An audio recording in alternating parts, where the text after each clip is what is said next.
All right, hello, good morning, good morning. So before I introduce myself and talk about what I'm talking about today, I would like to just get a quick level set, like what we have in the room today.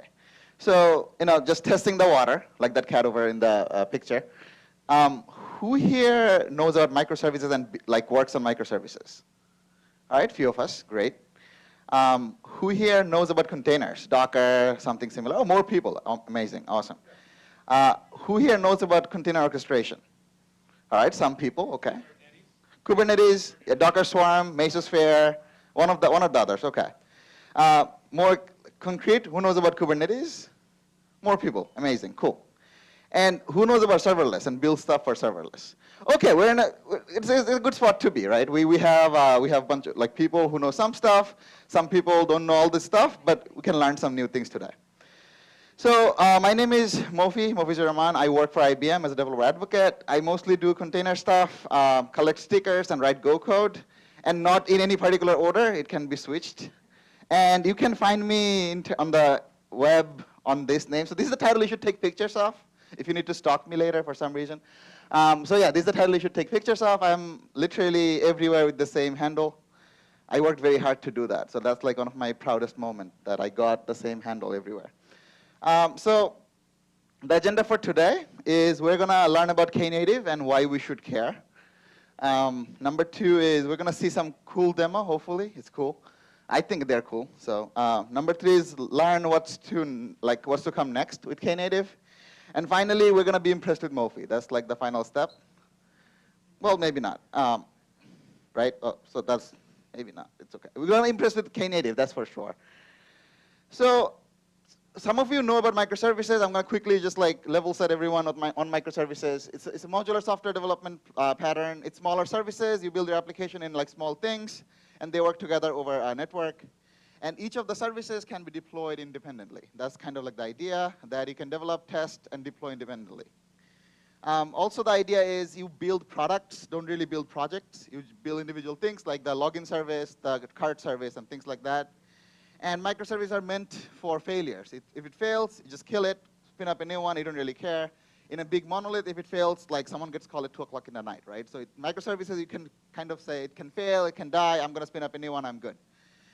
It's organized around business capabilities. It's basically saying that each microservice is not built around, oh, I'm this person, I know this stack, I'm going to build the whole thing as a microservice, rather than saying I need to have login, I'm going to build login service, I need card service, things like that. So a lot of people say you're going to break down the monolith, right? You're going to break down the microservice.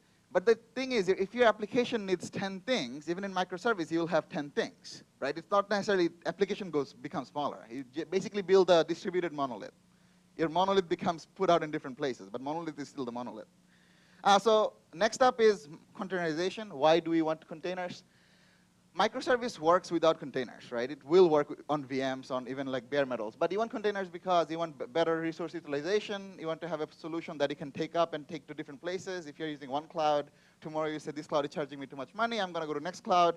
Or I'm going to do in-house, I'm going to switch to cloud. So with microservices, it's much easier. And finally, the container orchestration, right? You can easily manage your containers with tools like Kubernetes. So there are multiple options for container orchestration. Why are we choosing Kubernetes, right? So this is probably the slide I would say really shows the power of Kubernetes. All the things on the left actually comes out of the box with Kubernetes. Things like self-healing, load balancing, networking, cross-cloud management, secret management, all these things are baked into Kubernetes. And these are not new amazing things that came out of nowhere. People have been doing this with their VMs, with their cloud forever. But everybody was kind of rolling their own, making their own solution. With Kubernetes, it's standardized. You can just get it out of the box with Kubernetes.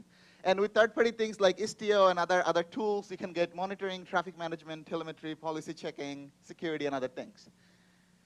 So every time someone talks about microservice, it's kind of it's a law. You have to show this picture. Otherwise, the talk is not valid. You have to show a picture, a crazy picture like this. And you have to ask, what do you think this circle means? No one knows. The person who drew this, he doesn't know either. It's just a random picture you have to show.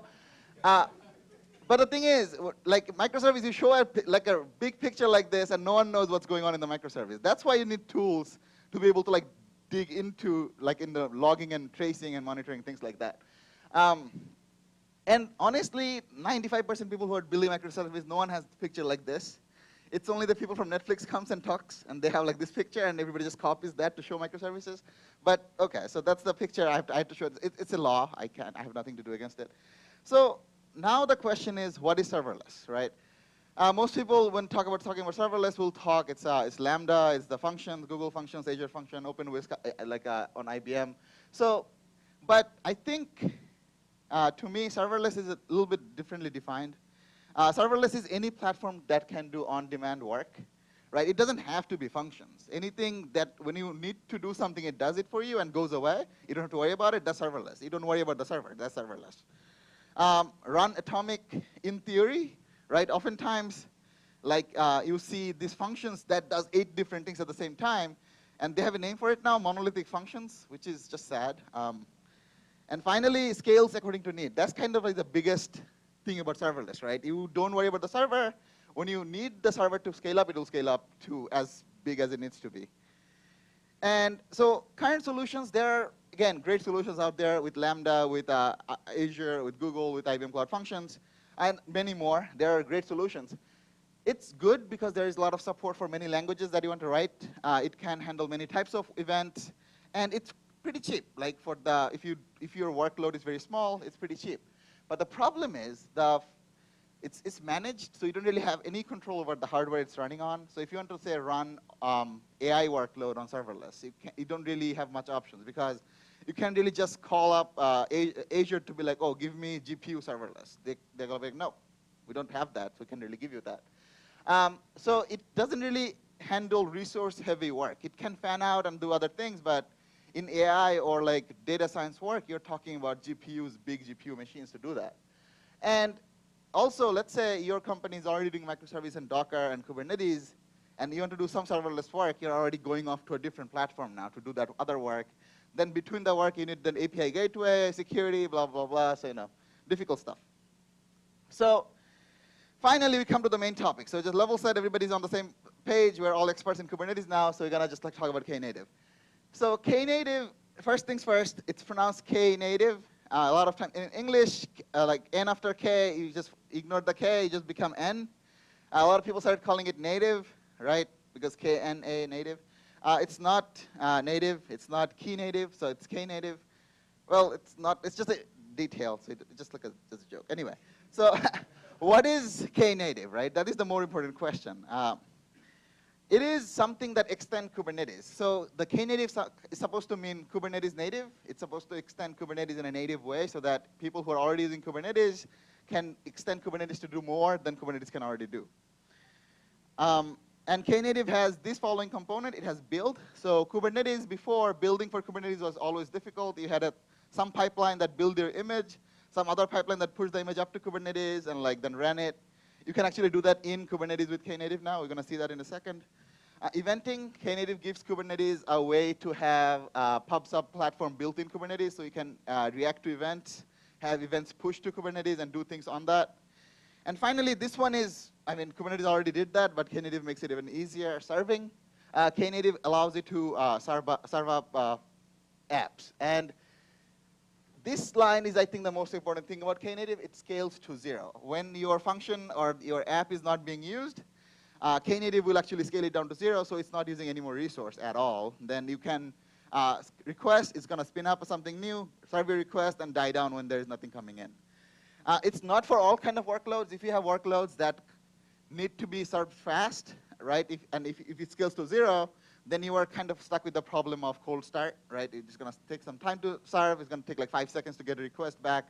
Not fun. But if you have something that comes in once every hour, right, you don't want to have something running all the time. You're just paying for something that you don't use all the time. Waiting 5 seconds to do a big, bad job is not a big deal. So, but the thing is, it's running on Kubernetes, and all the other Kubernetes things that's already in Kubernetes is still there. So you can do regular deployments in Kubernetes and do some Knative deployments that reacts to request on demand.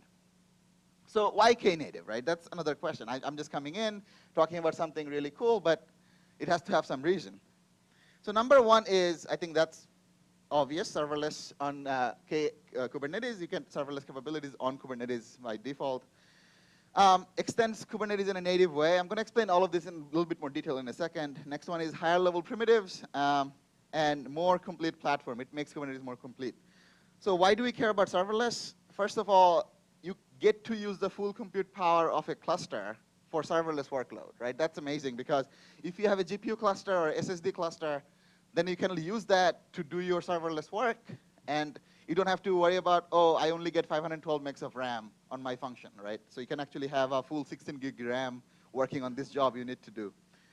Number two is access to wide variety of work. Some workload needs GPU, some workload needs more RAM, some workload needs faster write to disk, right? With serverless that's already available like Lambda or other functions, you don't really have access to that kind of hardware. You just, whatever they give you out of the box, that's what you get. So you have to change your code versus here, you just change the hardware to do for your need. Next is, this one is super important because if you're already using Kubernetes, everything's going to stay on the same platform. That means once someone is secure to access one of the resource, they're kind of secure to access all the resources. So you don't have to like switch context by switching their token, authentication, things like that, because everything is secure on the same platform. You have to worry about less manpower as well, because the person who's an expert in Kubernetes, because it's natively built on top, they can easily catch up on Knative as well, rather than learning a whole new platform. This one is extends Kubernetes in a native way. That's what I was talking about. You get to use the standard tools that are already for Kubernetes. Your company probably is using some already. You have some best practices for your company. You can use them for Knative as well, for monitoring, logging, for security, key management, all the other things. And the skills that you build up on Kubernetes, you can just keep using them, rather than learning something new. And higher level primitives are great for the same reason. If you the few who does Kubernetes, the same reason you don't deploy pods, you deploy deployments. Deployments manage pods. So with Knative, you do higher level primitives that manages a lot of different things underneath. You don't have to like do individual things, right? So it makes your deployment work much easier. And since it's one thing does a bunch of different things, it lets you do a lot of automation using your pipeline like Jenkins or Travis CI or whatever you have. So with that, it makes Kubernetes more complete. So the first three, serverless, building, and event streams, that comes from Knative. The next four come from Istio, and all the Kubernetes stuff is already there. I talked about Istio a couple of times. You're going to see why Istio is there. But so let's just like start here, right? Install Knative. So how do you go about installing Knative? So installing Knative, Knative is super new. It's been like 7 months it came out. And installing Knative is not settled down just yet. So if you want to manually install Knative, it's still about like a 30 to 35 minutes work. But Google platform and our IKS actually has a managed Knative. So we can just come here on the platform. This is my cluster that I set up yesterday. And I can come here and say install Knative. And it's going to start installing Knative. And I can see what it's doing.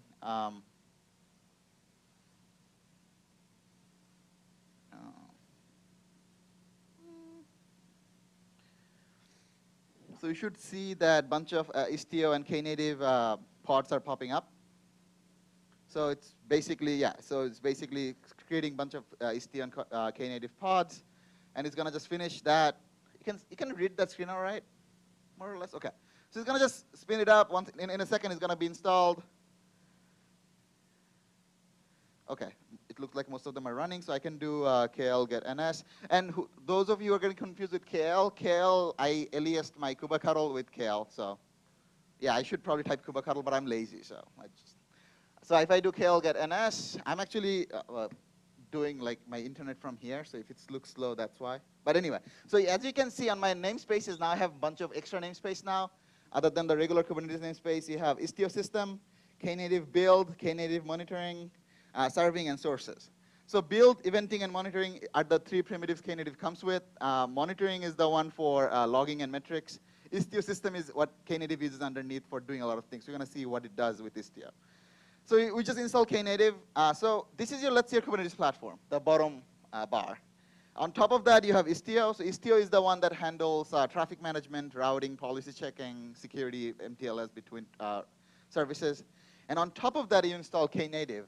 So instead of kind of reinventing the wheel with Knative, they decided to use Istio, another open source tool, to kind of get all these capabilities out of the box for from Istio for Knative.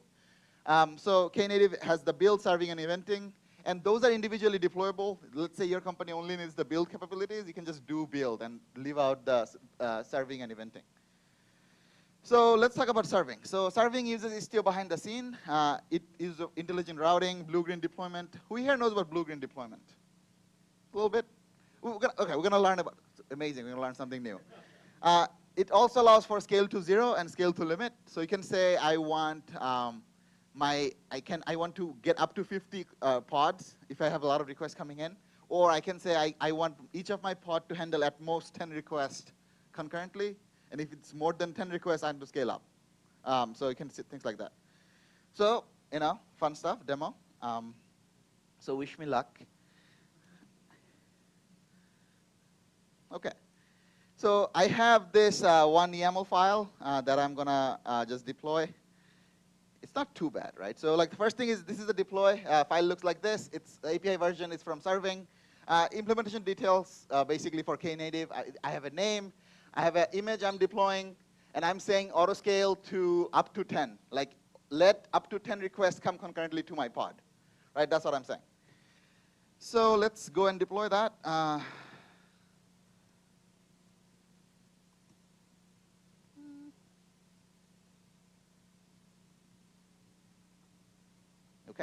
So I'm just deploying that particular service. And while I do that, I want to watch get pods. And so you can see that my pod just spun up, and it ran. And it's running for about 10 seconds, right? And I'm not going to do anything for a second. I'm going to let it actually do the scale to 0 thing for you guys, because then I can show you the auto scale again. So what's going to happen is Knative is running. It's waiting for requests to come in. But in about 1.5 minutes or like 2 minutes, it's going to say there's nothing is coming in. I should scale this particular pod down to 0. Then your resource comes back to your cluster again if you have anything else running, right? So while that happens, we can all stare at it. No, we're not going to do that. So the way Knative does it is basically they have a different controller that's listening on the API server and listening for on that particular label if any request is coming in for that label. And the way it can listen for it is, again, because of Istio. So Istio uses something called Envoy, created by Lyft, and it is a sidecar. Sidecar is the same pod my application is running on. The sidecar, it jammed in an Envoy proxy. And what Envoy proxy does, every time a request comes in, before it can get to my pod, it hijacks the request. And then it takes the request and looks for the headers on the request. And then it passes back to my actual pod. And every time my pod sends something back out to the world, it also hijacks it and checks for it.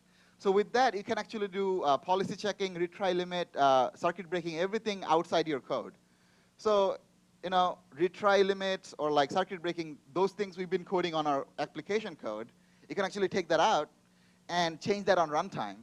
By doing that, you will never have to do a deploy. Let's say you want to change your retry limit from 2 to 3 or 3 to 1, something like that. You can do that on the edge without changing your deployment ever. So which is pretty cool with Istio. So with that, now we're actually seeing terminating. So I stalled enough times so that it happened. So about like 2 minutes later, it terminating. You're going to see it's gone. I have no more pods running. So now what I'm going to do, kubectl get route. So route is kind of like the public domain link for my service. And this is the service. This is my cluster. And this just adds like a subdomain on top so that it can access my service. OK, no, whole thing. OK. And I'm going to type. And my domain is going to be http:// And then I can do something like, and I'm just shading off from my node on top. OK. Deploy. OK.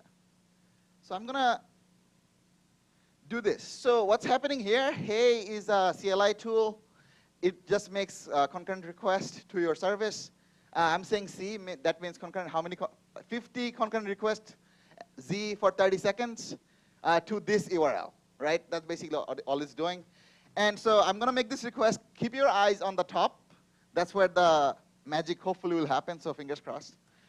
So I made this request, and something please happen. Come on. I'll be so mad if nothing happens. Right? Okay, everybody just stare at it for it to happen. I don't know. It just making me sad right now. I think the watch failed. Okay, hold on. KL get po. Huh, really? Did I do the, hold on. Let me just make sure. I got 404. That means it failed.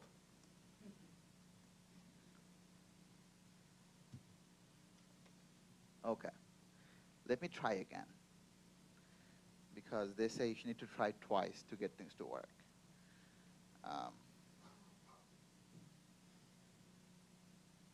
If it returns numbers, that means we're good.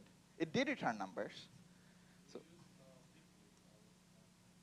yeah, I mean, 550, it should be fine, right? Like, so if I, what is my domain? Let's just see if my domain was okay.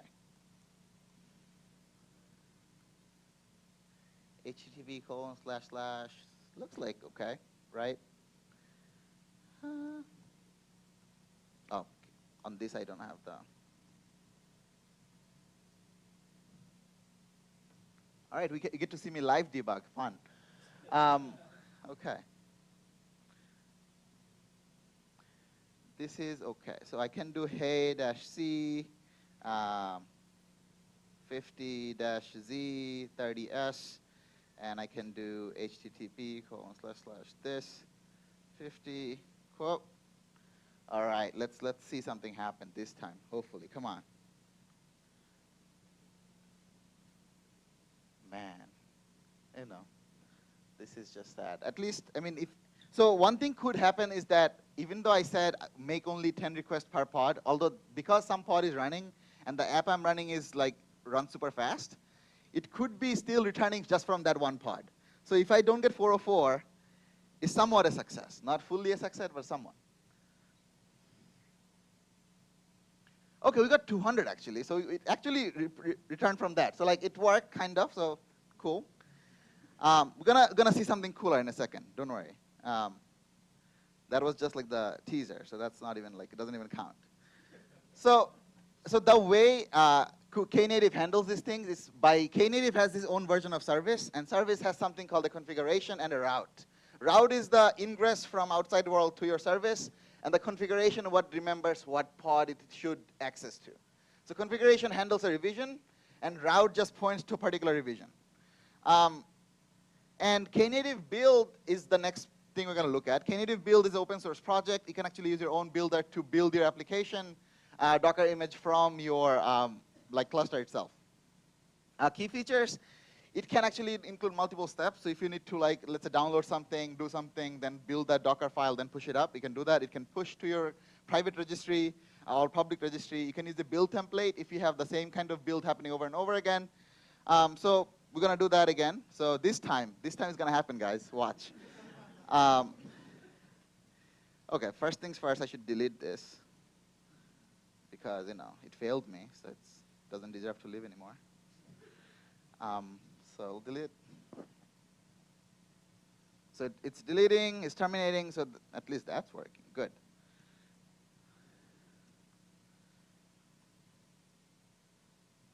OK. And I have a couple of files. I have a canico.yaml file. So canico is my build template.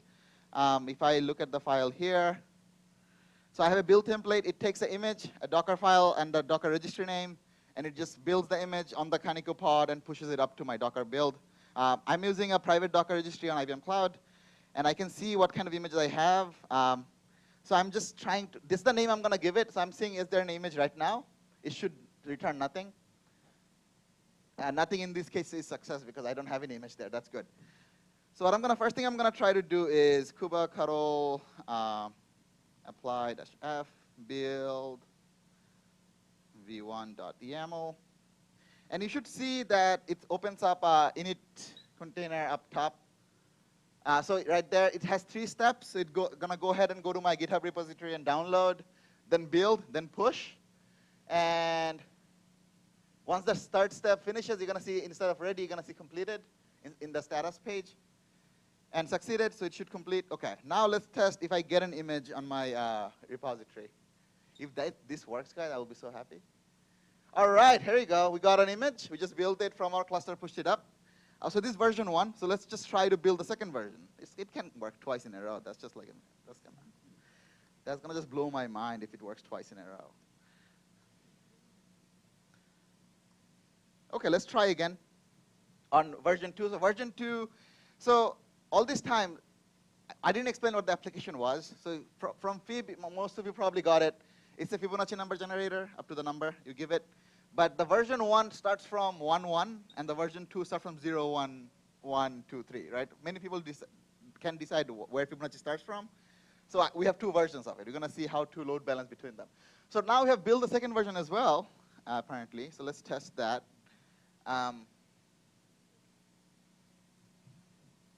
OK. Something is happening. It's doing something. OK, we have 2 versions now, right? And another cool thing you're going to see on the container registry, it automatically checks for issues on the image. Once I pushed it, it took some time, but it's scanning on the new one. But in the old one, it already scanned that there is no issue on the image. I made a good image, guys. So I built 2 images, but it's doing nothing, actually. It's just build. I have images now that I in my private registry that I can access, but I'm not doing anything with it. I just did the build. But let's see what I can do with the image. So Bluegreen deployment, right? Bluegreen deployment is pretty great. So the idea of Bluegreen deployment is, let's say you have one version of your app running on the cluster, and then you work on the second version of it. You want to get everybody on it, but your manager don't really trust you that your code works just yet. So what they want you to do, you deploy the second version on the side, slowly, gradually shift your traffic over from one to another. And if you see failing, you can quickly go back instead of having 100% to go back, right? That's difficult. So that's why Bluegreen deployment. Also, there are other names, like similar idea, canary deployment, or A/B testing. So if you probably heard the other ones. So that's the idea of Bluegreen deployment. So the idea is, in Knative terms, you have one configuration going to one revision. And then right now, you have just a pod that doesn't have any access from outside world. You set up a route. That route then gives you access to send all your traffic to this configuration. Then sometime later, the second configuration, that's the new configuration you set up with the new revision, but still no traffic going there because you don't have any route set up there. Then you set up a route, but you say, you know what, it's just the starting, set just 10%, 0% traffic, no traffic there in the new service. Then you slowly, like 5%, 10%, you say, you know what, 50-50. 50% of my traffic should go here, other 50 should go there. And eventually you'll say, you know what, I'm happy, my new service works great, I'm going to send all my traffic to the new service, but you still keep the old service alive. If something goes wrong, you can always just switch back to 100% of the old service. So that's like Bluegreen. It's just a safe way to deploy your application.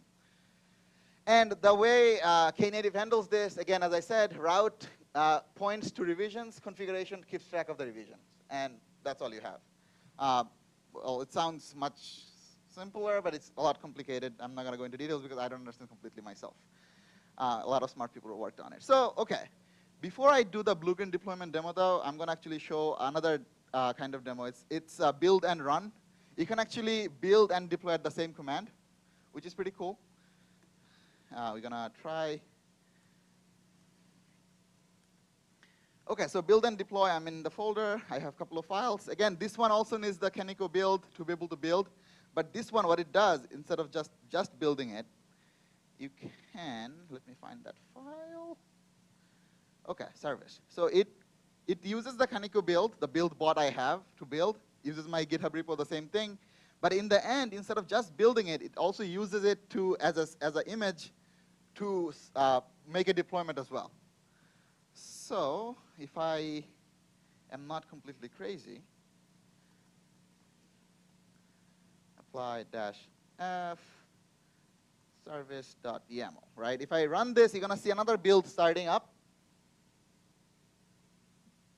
Another build starting up, guys. OK, it just started up on the top, very first thing, pip knative, rd, blah, blah. But it's just doing the whole thing, whole process again. It's trying to build. Once it completes, you can also see something pop up in terms of is it running? Complete. OK, that completed. And then we should see something as running anytime now. All right, there you go. And it starts creating a new container, pip knative, and it's running. So if I do kubectl get ksvc, we should see a new this domain and this one, and I can then should be able to curl it.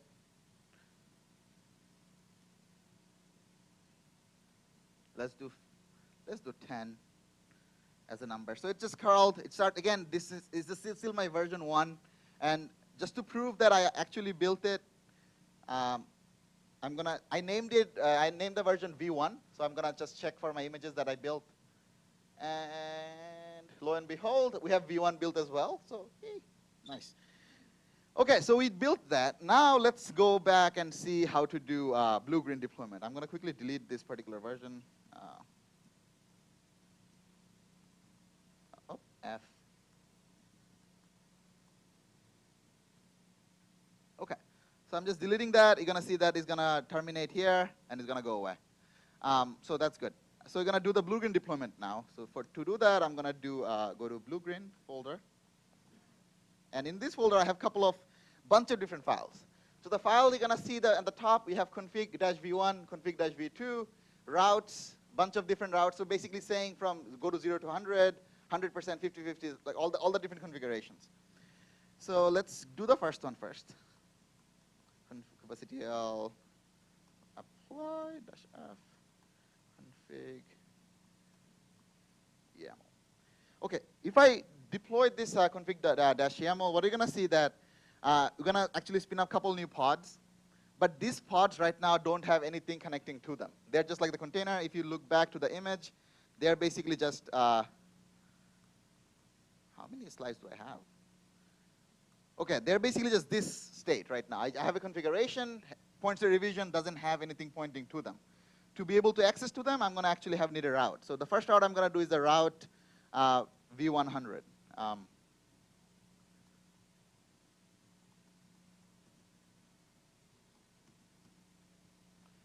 And once I do that, it's going to create a new route. And then I can do kubectl get route. And now I have a new route. So this route is pretty great. I can say things like curl this route 1. And we just need the first number to confirm is version 1 or version 2, so we're going to use that. And I'm going to actually export this again. Last time didn't work that well, but hopefully. And with this, I can actually, and I'm going to stop watching for the pods because we know the pods are being created. We're all happy about it. But what I can do with it is this.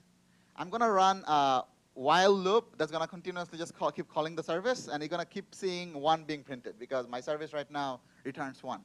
I'm running this continuously to show you that I can deploy new services and change my versions without actually breaking my application, right?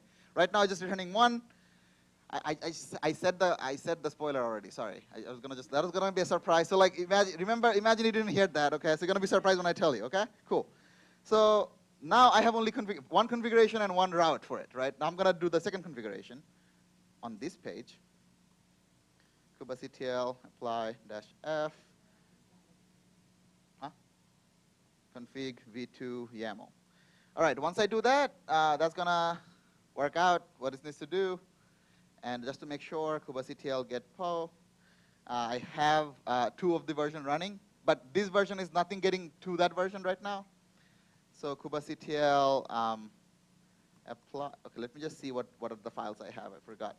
So I'm gonna do right now. I'm gonna do v1 100. I just did that. I'm gonna do v1 100 v2 0 just to make my cluster know that v2 exists, but I'm not sending anything to it. So I'm gonna say kubectl apply -f route v1 100 v2 0.yaml. Also, this tool I'm using is called Ui. It's called KUI, Kubernetes Ui. It makes everything look nice, but it doesn't have autocomplete or so like I'm like completely paralyzed in typing. So if you think I can't type, that's one of the reasons, but also because I can't autocomplete anything. So it's just sending the route. Although the route is there, again, I'm not sending any traffic to my route, obviously, so you're going to still keep seeing 1s up top. Next is I'm going to do 50-50. That's going to be exciting. I'm going to just copy this so that I don't have to. kubectl apply -f. So once I do this, you should start seeing randomly 0s and 1s instead of just 1s. right, if that happens. So once that pending goes away, you're going to start seeing some zeros. And it happened, so claps. Amazing. Perfect, so right? So we see that I have ones and zeros. Without changing my code, my deployment is still alive, but I'm getting 50-50 on both. Finally, the last one, we're happy with starting with 0, right? We're all okay with starting Fibonacci number starting with 0? Okay, cool. So we're going to do that now, right? So we're going to say I want to send all my traffic to V2. Type again. And once that happens, we're going to start, once this finishes on pending, you're going to see no more ones. You're going to see only zeros. It's happening? All right, it's happening. Awesome. Perfect. But let's just say that that happened, but we're not super happy with it. Someone came up, be like, oh, you're wrong. Your math is wrong. It should start at 1. At this point, I want like, oh, we made a mistake. We need to go back to, again, the version we had, everything to 1. Let's go back, again, just to see we can go back. This is the version where everything goes back to 1. So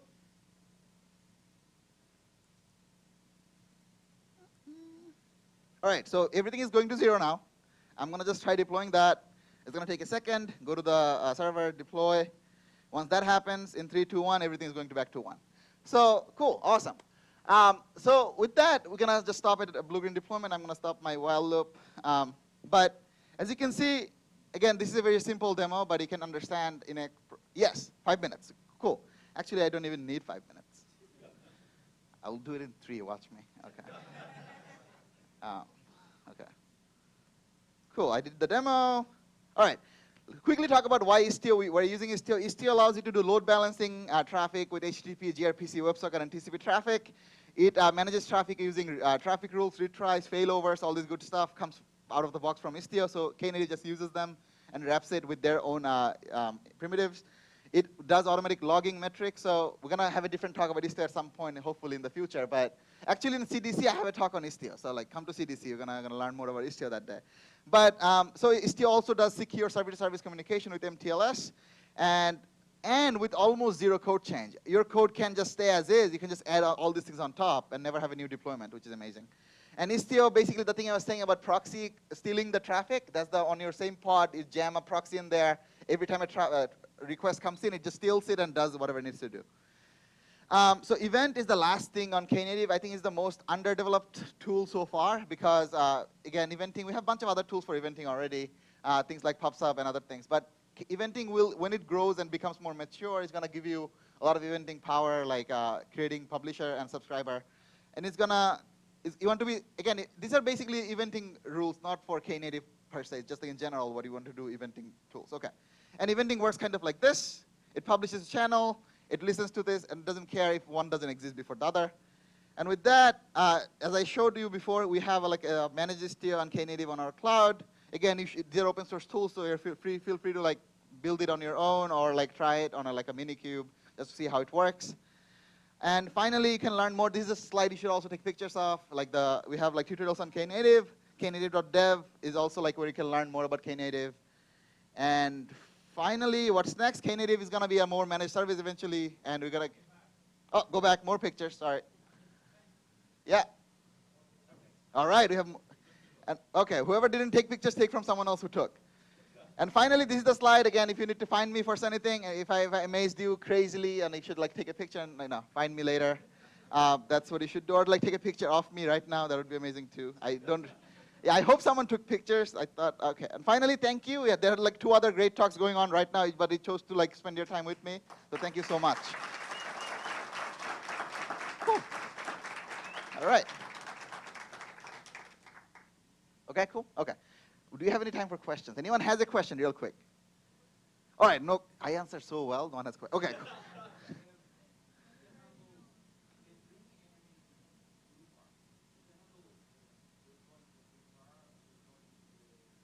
It's a Bluegreen deployment. So Bluegreen deployment is not necessarily unique to Knative. It's just an idea of application deployment.